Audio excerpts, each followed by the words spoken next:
እንዴ ተዝናናው ማለት እኮ ፕላን አድርጌ አጠራቅሜ ያችን ገንዘብ እኮ ስንት ዓመት እንደፈጀችብኝ ምናልባት አታውቁ። ከምፈልጋቸው ነገሮች እንደ ፕላን እናንተ ልብስ መግዛት ፈልጉ፣ ቤት መስራት፣ እኔ ያንን ፕላን አድርጌ እና አንዳንዴ ታሳዝን። እኔ ምጽፍለት ሰው የለኝም። ምጽፍለት አምላኬ ነው። ለአምላካችሁ ጻፉለት። ተንቀሳቀሱ፣ በቃ እንትን በሉ። ከባድ ነው የኢትዮጵያ ኑሮ፣ ከባድ ነው እናቴ። እንደዚህም ጠይቅ የሁሉም ነው ንግስትዬ።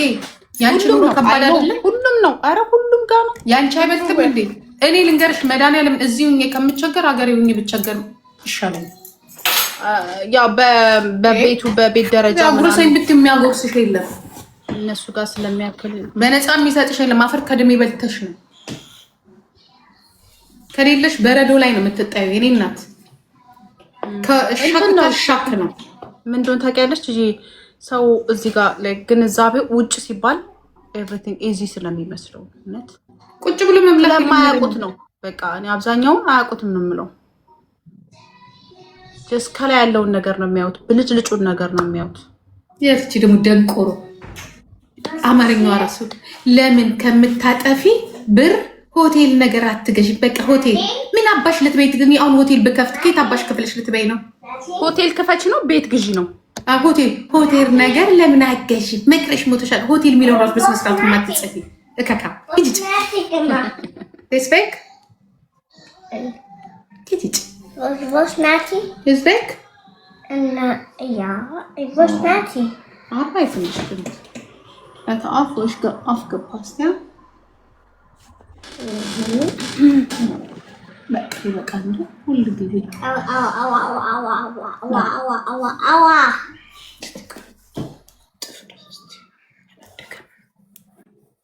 ጀርመንኛ ነው በደንብ የሚያወሩት። በደንብ የሚያወሩት የትኛውን ቋንቋ ነው? ጀርመንኛ፣ እንግሊዘኛ ትልቋ እና ጀርመንኛ ትንሹ። ጀርመንኛ በደንብ ያወሩ።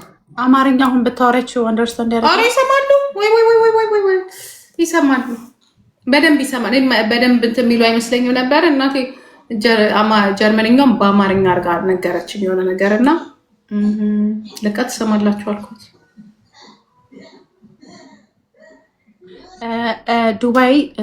ዱባይ ወንድ ነኝ ዘመድ ሁሉ አሰቃየኝ፣ በብሎክ ጨረስኳቸው፣ እንዴት እንደማመጣው ቢያውቁልኝ ይላል። አንድ ወንድሞች ሙሉ ዘመዶችን ብሎክ አረካቸው።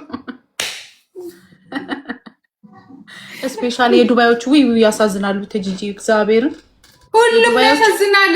እኔ መድኃኒዓለም እናምብልሽ ንግስት ግልጽ አድርጋችሁ ተናገሩ። አይ ምልልሽ መሰለሽ ጂጂ ፀሐይ ላይ ኮንስትራክሽን ላይ ነው የሚሰሩት። የሰዓትና የስራው ጉዳት ብቻ ሳይሆን ፀሐይ ላይ ኮንስትራክሽን ላይ ነው አብዛኛው ዱባይ ላይ የሚሰሩት። ከታክሲ ውጪ ሀበሻ አብዛኛው ስራው ይሄ ነው። ግን ይኸውልሽ እሁድ ቀን በረፍታቸው ሽክ ብለው ጁሜራ የሚባል ቢቻ አለ። ቪዲዮአቸውን ፎቶአቸውን ይነሳሉ። ቤተሰብ የሚያዩ ያንን ነው። ገባሽ? ማንኛውም ጓደኛ ፍሬንድ ስራ እዚህ እኛ አንቺ ፀሐይ ማለት ለምትዩ በበረዶ እኔ 6 ዓመት በበረዶ በእግሬ ሄጃለሁ። ሌሊት በበረዶ ማናችንም አንቺ አሁን እዚህ ጋራ ምናልባት እዚህ ጋራ ላይት ስላለ ምናምን ቁጭ ብለሽ አንቺም እየደከምሽ እዚህ ጋር መጣም አይንሽ እየደከመ ሰውነትሽ መንቀሳቀስ እየፈለገ ግን ስራ ስለሆነ ነው አይደለም? አማራጭ ስለሌለ ነው። ሁላችንም ግማሹ እዚህ ጋር ምን ነክቶሽ ግን አይንሽ እዚህ ጋራ ይልሽ መነጽር ካለ እድሜ እኔ ብር ሰርቼበት አይደለም ለማይረውኝ ለማይጠቅሙኝ ዘሮቼ ድምፅ ሆኜበት ነው። ገባሽ? ዛሬ አይኔ እዚህ ጋራ እንዲፈዝዝ የሚለው ላይት ነው። አይንሽ ምን አለ አይንሽ እንደሆነ ይልሻል። ግን ሁላችንም ደክመን ነው። ሁሉ በፀሐይ የሚሰራው ደክሞ ነው። ዛሬ የምታየው ሀገር ያደገው በበረዶ ሰርተውት ነው። ስለዚህ ስራ አግኝተሽ ጤና ሆነሽ ያንን ጨርሰሽ ተመስገን ብለሽ ውጪ። ይህንን መስራት ያቃተው በጣም ብሷል። ጤና የሌለው ማለት ነው። ከምንም በላይ ጤና ነው። ሀገራቸው ላይ ደግሞ እኔ በጣም የኛን ነገር የምቃወመው ማለት ነው። ሀገራችን ላይ ስራ ይንቃሉ የኛ ልጆች፣ የኛ ቤተሰቦች ማለት ነው። ሄደው ይስሩ። ሀገርሽ ላይ ውጪ ሲሆን እንቆፍራለን፣ እንቀጠቅጣለን። ለምን ሀገራችን ላይ ለምን ማንቀጠቅጠው? በዶላር ስለማይሆን እናቶቻቸው ማለት አዲስ አበባ ላይ ሲቀርቡ ሴት እናቶቻችን ወልደው ማለት ነው። ልጆቻቸው ግን ያንን አይሰሩ። እኔ መንግስትን ብሆን እኔ እውነት እግዚአብሔር ምስክሬ ነው የምልሽ። እኔ ለነገሩ ስራ አልቅ በነገራችን ሀገሬ ላይ እኔ ቤተሰቤ እንጂ የማይፈቅደው ንግስቴ የኔን ታሪክ ብትሰሚ ሁሉንም እሰራለሁ ነው የምለው። ቤተሰቦቼ ግን አይፈቅዱ እና በጣም ታምቄ ነው ያደኩት። እኔ ነገር እንዲያውም ከምለምናቸው እንዲያርጉልኝ ብዬ ብሰራ ይሻላል። ግን የሆነ አንተ አይደል እኛ ያለን ምናምን ይሄ ስራ ላንቺ አይገባሽ ምናምን ይሉሻል። ኖ በቃ እኔ ፍራንክ ገንዘብ ነው መስራት ፈልጋለሁ። እኔ እዚህ ምጣርግና አስተናጋጅ ሆንኩ ዋይ ነው ሀገሬ ላይ የማልሰራ። የመንግስት ስራ የሚሰራ የለም፣ የካምፓኒ ስራ የሚሰራ የለም። ኦኬ የተመቻቸም አይደለም እንዴ አንዳንዴ ስታየው ግን የተመቻቸ አይደለም። ልክ አንዳንዴ ትራንስፖርቱ ምናምን አሁን እዚህ ትራንስፖርት አለ እንደዚህ ምትይ እዛ ደግሞ ችግሩ ምንድነው? ኢቨን ሽፍት ስራ እንኳን ሲሰሩ ሌሊት ከጅብ ጋር ወይ ከዱርዬ ጋር እንትን እያሉ ነው የሚመጡት እና ያ ነገር ለአደጋ ያጋልጻቸዋል። እና አንዳንድ የምትረጁ ነገር ግን የቀን ስራ መስራት ደግሞ ዋይኖት ገባሽ? በቃ እድሜን ለማራዘም አይደለም የቀን ስራ ሰው የማይፈልገውን መጥፎ ነገር ኃጢአት ሰርቶ ይኖራል። ገባሽ? ለመብላት እና መስራት አለባቸው። ኢትዮጵያ ላይ በእርግጥ ሰው መስራት ይፈልጋል፣ ግን ሲስተሙ እንደዚህ አይደለም። ገባሽ? አንዳንድ ነገሩ ያው ያስጠላሻል። አሁን እዚህ እንደፈለግሽ በባስ ሌሊትን ብትጓዥ ቀን ብትጓዥ ባስ አለ። ነገሮች የተመቻቹ ናቸው ምናምን ብዙ ነገር ያው ሀገራችን ላይ ብዙ ነገር ይቀራታል። እና ደግሞ ኢንከምሽና ወጪሽ እየተገናኘ አይደለም የሚያወጡትና የሚያገኙት። አሁን ደግሞ ጂጂዬ አሁን ደግሞ በቅርብ እኔ ከ3 ወር በፊት ምናምን ኢትዮጵያ ነበርኩ የዛኔ የሄድኩ ጊዜ እና በጣም ነው የሚያስደምምሽ። ሰው በፈጣሪ ነው ያለው በቃ ብዬ ነው ያልኩት።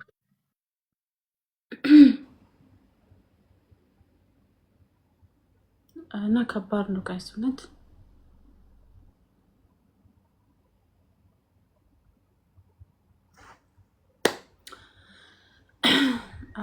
ቤተሰብ ብሎክ ማድረግ ሳይሆን ያለውን ነገር ማስረዳት ነው ብዬ ነው የማስበው። እኔ በጣም እንደው የሚያሳዝኑኝ ሰው ቤት የሚሰሩት ናቸው። እኔ ለነገራችን ይኸውልሽ ቤተሰብ አሁን ለምሳሌ ንግስቴ ለእናትሽ አንዳንዴ በጣም የማልደግፈውን ነገር ደግሞ ልንገርሽ። አሁን ለምሳሌ ትምህርት ላስተምራት እችላለሁ እህቴን የሆነ ነገር ምናምን ኦኬ ስትታመም ምናምን አምደር ወይ ምናምን ቀለብ ገዝቼ ግን አልሰጣትም። ከእናቴ ውጭ አልሰጣትም። ሰርታ ተውላት ስፔሻሊ አረብ ሀገር የሚሰሩት እኮ መውለድ ይፈልጋሉ። ከገንዘባቸው አልሆኑ ከልጅ አልሆኑ ከትዳር ከሆነ ቁጭ አድርገሽ ጎረምሳ ጤፍ እየገዛሽ ሽንኩርት እየገዛሽ የአስቤዛ እያልሽ የላክሽ የምትቀልቢ ከሆነ ቁጭ አድርገሽ ከቀለብሽው ሌላውን ደግሞ ሰርቶ ማምጣት አይፈልግም። እነሱም እኮ አይለወጡም ባሉበት ናቸው። የሚያሳዝነው እሱ ነው። ሆዱና ሆዳችን is very important ነው። ሲርብሽ ተነስተሽ ነው ተንቀሳቅሰሽ ነው የምትሰሪ። ከጠገብሽ ግን ምንድን ነው የሚያስፈልግሽ? ሰርተሽም ለሆድሽ እኮ ነው። ከዛ እኮ የተለየ ነገር የለም። ያለሽ ለተወሰኑ ለትምህርት ቢልድ ለሚያደርጉበት ምናምን ነገር እና እነዚህ ወሳኝ ለሆኑ ነገሮች አለሽ። ገባሽ? አንቺም ማስቀመጥ አለብሽ። እናትሽን ግን አይደለም የምትበላው። ለምን ሽንት ቤት የምትሄድበት የሚከፈል ከሆነ ከፍልላታለሁ። ሺት መንማ ትክክል ወይ? በጣም እናትና ወዳጅ። በተረፈ ግን እኔ ለወንድምና ለእህት ለደረሰ ሕፃን ምናምን ከሆነ ኃላፊነት አለብሽ። ግን አድጎ ምን ብሎ ቁጭ ብሎ አስቤዛ ሲልሽ መስራት ካቃተ ሰርቀ ብላ ነው። ለምን ገደል አይገባም? የኛ ትልቁ ችግራችንም እሱ ነው። መስራት ለሚችል ሰው ስራ ሰርቶ እንዲለወጥ ማድረግ ማገዝ ነው። ያንን ማድረግ አለባችሁ እና ቁጭ ብላችሁ አትስጡ፣ ለቀለብ አትስጡ። አረብ ሀገር ያላችሁ ልጆች ደግሞ የምታገኟት ገንዘብ በጣም ትንሽ ናት። ገባችሁ? እንዲሰሩ አልረዳም አሉኝ። አይገባቸውም። ተቸግሬ ውጪ አልነበረም ዛሬ። አይኖ እስፔሻሊ የዱባዩ የሳውዲውም የሁሉም ሀገር ስደት ያው ነው። ሁሉም ከባድ ነው። ምንም ስደት ምንም የሚሻልበት ሀገር የለም። እንደኔ ሁሉም ከባድ ነው። አይኖ ያውቃለሁ። የቤት ኪራይ 12,000 ነው። አይኖ ያውቃለሁ፣ ይገባኛል። ግን አንዳንድ ጊዜ ደግሞ እንደዛ ከሆነ ሼር አድርጋችሁ የምትኖሩበትን ሲስተም ራሳችሁ መስራት አለባችሁ። ይሄ ፓርትነር ሆነ ምን የሚባለው አንድ ቤት ውስጥ ብዙ ነው የሚኖር ሼሩም ነው ሼሩም ምናምን እንደሱ ነገር አረብ ሀገር እንደዛ ነው። አይችልም። እኔ አሁን ኢትዮጵያ ውስጥ እንደዚህ አይነት ሲስተም ቢፈጠር ደስ ይለኛል። ሼር አድርገው የሚኖሩበት ቤት ገባሽ? አንድ ትንንሽ ክፍል ያለው ወይንም ደግሞ አንድ ክፍል ለሁለት ተደርጎ የኛ እንደዚህ ሩሜት አድርገን የምናደርገው የለም እንደዛ አድርገው አከራዮች ራሳቸው ያንን ሲስተም ቢፈጥሩ አካባቢ ፋብሪካ አካባቢ ቤቶች ቢሰሩ ትራንስፖርት ማታወጡበት ምናምን በጣም ከባድ ነው። ቤት ከባድ ሆኗል። ለዚህም ደግሞ እንግዲህ ጊዜ እናንተን ይፈልጋል እና ያው መስዋዕት መሆን አለባችሁ።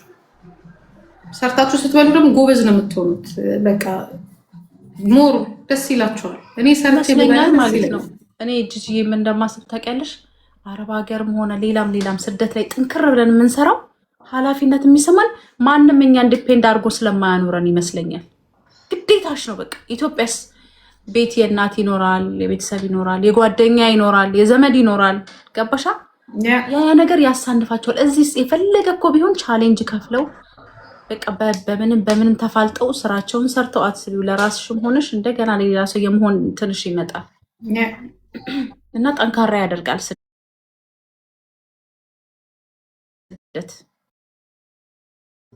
ኢትዮጵያ ካለው ይልቅ። ለዛ ነው ገባሽ? እኛውን እዚህ ጎበዝ እኔ አሁን እኔ እንጃ። በስመ አብ አንቺ ሁላችን እንዴት ነሽ?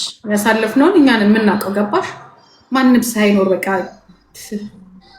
እና እንደ ቀልድ የሚታይ ነገር አይደለም። በርቱ። ሀገራችሁ ላይ እንዲያውም እናንተ አትሊስት የእውነት ቤተክርስቲያን አለ ሄዳችሁ የምታለቅሱበት ቋንቋችሁን ነው የምታወሩት። በጣም ነው ጠንካራ። ስደት ጠንካራ ያደርጋል። እኔ ስደት ላይ ካለ ሰው ጋር መግባባት እችላለሁ፣ ኢትዮጵያ ካለው ሰው ጋር ከማወራ ስለ እውነት ለመግባባት እራሱ ማለት ነው። ብዙ ነገርን ብዙ ቻሌንጅን ነው የሚያሳልፉት። ኦጂ ነጊቢ አለሁ እናቴ ደህና ነሽ ንግስቴ? እኛ እኮ ነገ እኮ ራሱ እኮ ሀገር ቤት ስንገባ እኮ በጣም ቻሌንጅ እንደሚያጋጥመን ታውቂያለሽ። መግባባታችን ከብዙ ነገር ጋር። እኔ 3 ዓመት ኢትዮጵያ ተቀምጬ ነበረና ይገርማቸዋል። እንዴ አንቺ አረብ ሀገር ነበርሽ እንዴ ይሉኛል። ማለት በቃ ሳይለንት ነኝ አልጮህም ምናምን ብለው የሚያስቡት ሰው ከፍ አድርጎ ድምፁን ሲያወራ ወይም ደግሞ ነገር ሲሆን በቃ ሁሉም የአረብ ሀገር ላይ ምልክት አድርጎ ነው። እሱ ነገር ያበሳጨኛል። ገባሻ? እንዴት ምናምን ስላቸው እንዴ አትጮሂም ምናምን እስከ ማለት ግርም ይለኛል። እንደ ሌላ ነገር ነው የሚታየው ከስደት የሚመጣ ሰው። ገባሻ? የሚጠበቀው ሌላ ነገር ነው። ምኑ ነው የማትግባቢው? ሰው ለአንቺ የሚሰጥሽ አትገናኝም። በቃ አትግባቢው። ከሲስተሙ ጋርም ከአኗኗረው ጋርም ልግባባ አልቻልኩም፣ ከሰው ጋርም ልግባባ አልቻልኩም። ግን ሲስተሙ አይመስልሽም? አሁን እዚህ ሀገር ይመስለኛል ሲስተሙ ነው አላግባባኝ ያለው። ሲስተሙ እዚህ ሀገር አሁን ዝም ብለሽ ቁጭ ማለት አትችይም። ማወዳደር ጀመርኩ ጂጂ። ትራንስፖርት ላይ፣ መኪና ላይ፣ ህግ ቦታ፣ ባለስልጣን ቦታ፣ ስራ ቦታ፣ የሆነ ቦታ ሄጄ ሁሌ ኮምፔር የማደርገው ከዱባይ ጋር ነው። ነገሮቹን ሁሉ አወዳድራለሁ። ይሄ ትክክል እኮ ነሽ። የሚወዳደር ሀገር ስለሆነ ሀገራችሁ ማለት ነው። ቢሆንልሽ ደስ ይልሻል። አንቺም እኮ ሀገርሽ ሁሉ ነገር ያበሳጨኛል። ከዚህ ጋር እያወዳደርኩኝ ኤቭሪቲንግ አወዳድራለሁ። ብታምኝም ባታ ከዛ መበሳጨቱ ኦኬ ጥሩ አይደለም። አክሴፕት ማድረግ ያለብሽ ግን ቢሆንልሽ ደስ ይልሻል። አይ ምልሽ በቃ ቢሆንልኝ እኮ ብዬ ነው። ምኞቴ እኮ ነው። ገባሻ? እንዲሆን ደግሞ ግዴታ ለምሳሌ አሁን ሁሉም ቢሰራ ገባሽ? ንጹህ ልብስ ይለብሳል፣ ንጹህ ነገር ያደርጋል፣ የሰለጠነ ህዝብ ይሆናል፣ ቢወልድም ማሳደግ ይችላል። ያንን ማድረግ የሚችለው ደግሞ ባይዘዌ መንግስት ነው። ስርዓት ምን ማድረግ አለበት? ማስገደድ አለበት። በተለይ ትምህርት ከጨረሱ በኋላ ቁጥጥር የለም፣ ኮንትሮል የለም። እኛ ጋር እናቴ ስትወለጅ ነው ቁጥር አለች። ስትወለጅ ቁጥር ይሰጥሻል። በዛ በቁጥሮች ነው የሚያሳድዱሽ። ምን ሰራሽ፣ ምን አረግሽ፣ ምን እየሆንሽ ነው። የእኛ ግን የት እንዳለን እራሱ አያውቅም። አዎ በዛ ላይ እስኪ ወጣ ስትይ እኮ 95% ሰው እየበላ ነው፣ እየጠጣ ነው፣ እየቃመ ነው፣ እያረገ ነው።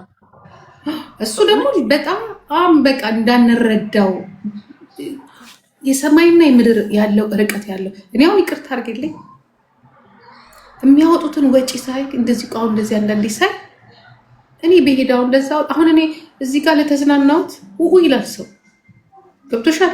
ግን ስንት ዓመት ከስንት ቦታ የመጣና የተጠራቀመ ገንዘብ መሆኑን ግን በቀን እኮ የምታወጡት እኮ ነው። የማውጣው በ2 እና በ3 ዓመት እናንተ እኮ በቀን ታወጡታላችሁ $5,000 እና $6,000 ለጆሮ በሚሰቀጥጥ። ኢትዮጵያ ግን ሰው ይበላል፣ ይዝናናን፣ ይጠጣል። ተረፏ ብለን ከብዷል። እያየናችሁ ነው እንጂ ኢትዮጵያ ዓለም ላይ ያለውን መጠጥ እየከፈታችሁ ሰርግ ሲሆን ደግሞ አይተሽዋል? ይሄ ጥሎሽ ምናምን አበባው ራሱ ሚኒባስ ያክላል። ትልቅ አበባ ስንትና ስንት ሺህ ነው? 100,000 ዶላር ሽምግልናው ነው። ገና ሽምግልና ስጦታው ሰርጉን ስታይ 15 ሚሊዮን 20 ሚሊዮን ዶላር 20 ሚሊዮን ምናምን ወጣ። እንትኑ እኮ ነው ኢትዮጵያ ይልሽ ለየት የሚያደርገን በጣም ኤክስትሪም ሀብታም አለ፣ በጣም ደግሞ ድሃ አለ። ፌር አይደለም። እንደዚህ አይነት ሀገር ደግሞ ለማደግ ራሱ በጣም ይፈጅብናል፣ ጊዜ ይፈጅብናል። ያደገ ሀገር ለመባል በጣም ብዙ ጊዜ ይወስድብናል። በጣም ሀብታም ኦቨር ሀብታም አለ። እናንተ የምታወሩት አይነት ኖሮ መጠለያ ድረስ የሌላቸው ደግሞ አሉ። በጣም ብዙ ናቸው። በጣም ብዙ የኢትዮጵያን ሆቴል እና ምግብ ቤት የሞላችሁት እዛው እናንተው ናችሁ። 5% ይላል እንዴ? 5% አይሞላም ይላሉ። በጣም እንዳለ እናንተ አይደላችሁ። ኢትዮጵያ በጣም ባለሀብት አለ። ባይዘወይ በጣም ባለሀብት አለ። እግዚአብሔር ብር በጣም አላችሁ። ኢትዮጵያ መሆን የነበረበት በኢኮኖሚ ደረጃም የግለሰቦች ዝም ብሎ መሀል ላይ ቢሆን ኖሮ ኑሮ እንዲህ ያለን ቢሆን ይስተካከል ነበር። በጣም ሀብታም አለ። በጣም በቃ ሀብታም አለ፣ የናጠጠ በጣም ድሃ አለ ኢትዮጵያ ላይ። ያ ደግሞ ችግር በጣም ከባድ ነው። ደግሞ የኔ ብጤ ዲያስፖራ አለ ከሀብታሙ እኩል እንደሚበትን 5 ዓመት የሰራበትን ማለት ነው። ሄዶም 20,000 30,000 ዶላር ቡን የሚያደርግም ማለት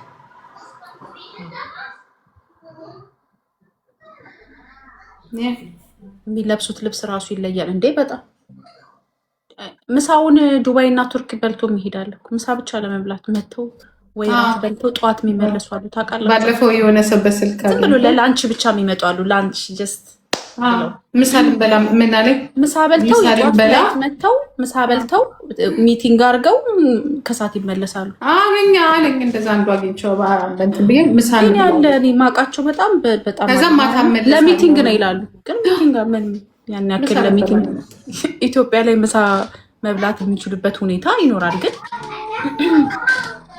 አስቡት፣ ጠዋት መተው የከሰዓት ፍላይት ይሄዳሉ። እንደዚህ አይነት ህንድም እንደዚህ ናት። ታውቃላችሁ ጋይስ? ህንድም እንደዚህ ናቸው። በጣም ሀብታም አለ፣ በጣም ድሃ አለ። ለዚህ እኮ ነው ብዙ ድሃዎች የሚበዙት። ኢትዮጵያ ነው ኪዱዬ አለ እንጂ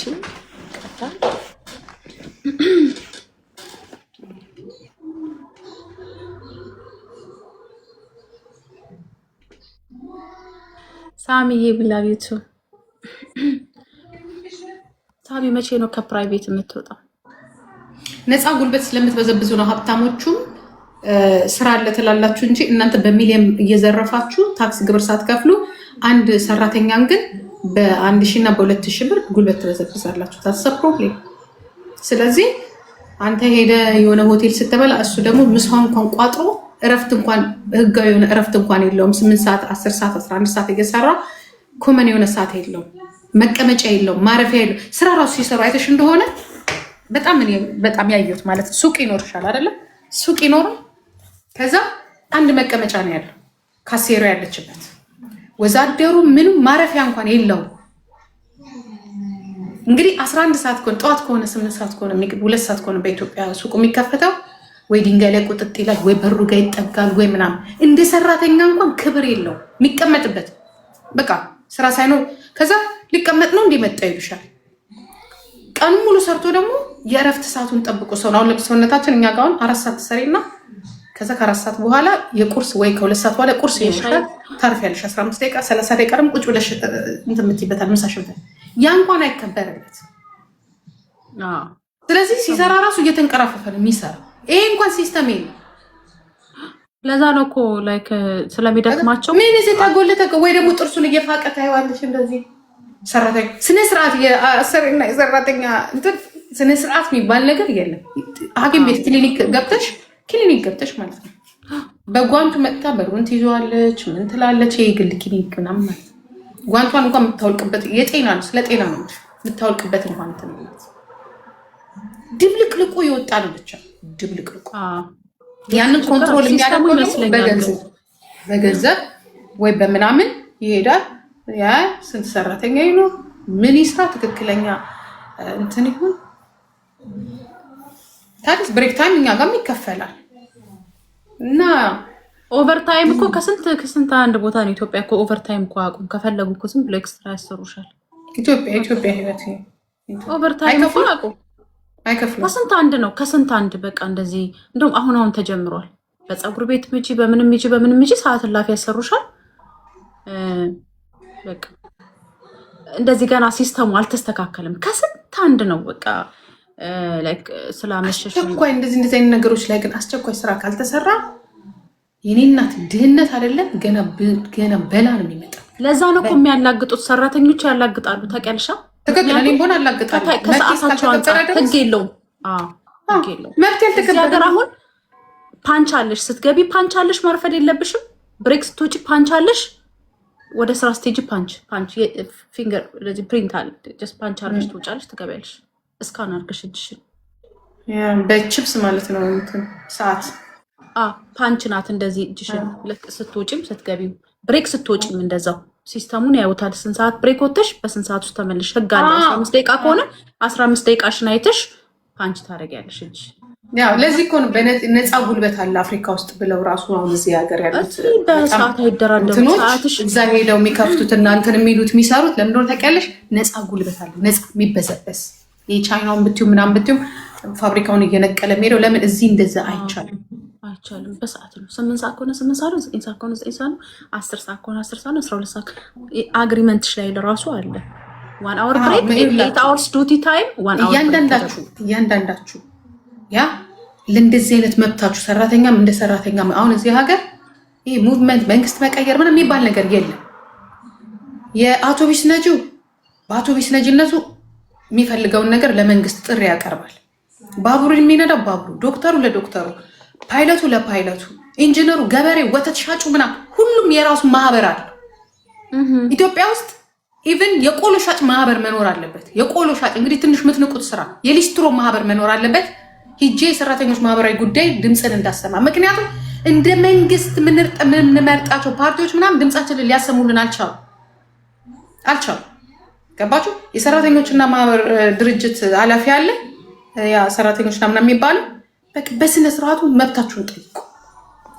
ነጋዴውም እንደ ነጋዴ ይደራጅ፣ ተማሪውም እንደ ተማሪ ነው፣ አስተማሪውም እንደ አስተማሪ፣ ዶክተሩም እንደ ዶክተር። አሁን ዶክተሮች መልስ ተመልሶላቸዋል። እንደ ዶክተር ያንን ያህል አመት ፋይት አድርገው እናንተም እንደዛ የራሳችሁን ነገር እንጂ ተመነጣጥላችሁ ለብዝበዛ ነው። ምን ለብዝበዛ?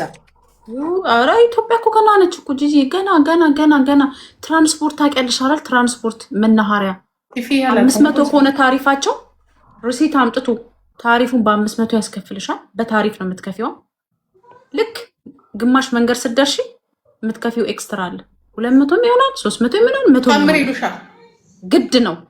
አየሻርን በምን ይመስልሻል? ሲጀመርም ሲስተሙ ልክ ስላልሆነ ነው እነሱ በነዳጅ እያመሃኙ ያንን ገንዘብ የሚጠይቁት። አንደኛ ልክ ናቸው፣ የነዳጅ ችግር አለ። አሁን ቺፍቼ የሚባል አለ፣ እንደዚህ ውስጥ ለውስጥ የሚሸጡ አሉ፣ በመንግስት የሚሸጥ አለ። እነዛ ነገሮች ችግር ማን ላይ ይመጣል? ህዝቡ ላይ። ጫናው ማን ላይ ይመጣል? ህዝቡ ላይ ይመጣል። የገበያ ንረት ይመጣል። ነዳጅ በስነ ስርዓት ነዳጅ እየተወጣ ራሱ ይሸጣል ውስጥ ለውስጥ። ያ ነገር ማን ላይ ጫና ይመጣል? ህዝቡ ላይ። ሹፌሩ ጫና ይፈጠርበታል። ሹፌሩ ደርሶ መልስ የሚመጣበትን ከአበል ለሹፌሩ አበል ደርሶት ለረዳቱ ተሰጥቶት መኪናው የራሱ የመኪናውን ወጪ ገቢ ማግኘት አለበት። ገባሽ? ያንን ነው ካልኩሌት የሚያደርጉት እና ህዝቡ ላይ ነው ጫናው የሚመጣው። ለምን ተከልሽ አሁን አውጥቶ ተወዷል ብሎ ተደራጅቶ የነዳጅና ምናምን ሚኒስቴር ሄዶ አቤቱታ ማቅረብ ስለሚፈራ ሆዳም ጊዜ ስለሌለው ፈሪ ስለሆነ። አረ ውስብስብ እኮ ነው፣ ገና እኮ ውስብስብ ነው። ብዙ እኮ ነው እንትኑ ገመዱ እኮ ብዙ ነው። የነዳጅ ችግር አለ። አዎ ሹፌሩ አላዋጣውም። ልክ ነው፣ አያዋጣውም። ሂሳብ ስትሰሪ አያዋጣውም። ለምንድን እንደዛ የሚያደርጉት ብዬ ሁሉ እኔ በጣም ብዙ ኦብዘርቭ አድርጌያለሁ። ሲጀመር እኮ ይሄ ረጅም መንገድ እንትናቸውን እራሱ ካልኩሌት እኮ አያደርጉትም እኮ ምን ይዘው መምጣት እንዳለባቸው ምን ብቻ የተዘበራረቀ ገና ለመኖር እራሱ ገና የሚጥር ሀገር ነው። ሲስተሙማ በጣም ከባድ ነው። ብዙ ከላይ ጀምሮ የነዳጅ ችግሩ የሚመጣው ህዝቡ ላይ የሚያመጣው ጫና መጀመሪያ የነዳጅ ፔትሮል ላይ የሚመጣው ነዳጅ በራሱ ብዙ እንትን አለበታል። ይወጣል ምናምን እጥረት የነዳጅ እጥረት ይመጣል ምናምን ነዳጅ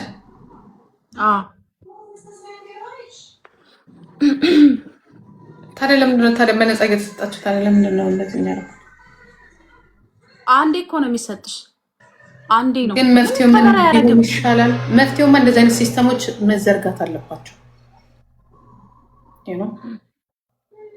መፍትሄ የሚሆንም በምን ሆነ ታውቃላችሁ? ብዙ ጊዜ በግል የሚያያዙ ነገሮች በብዛት ችግር አላቸው።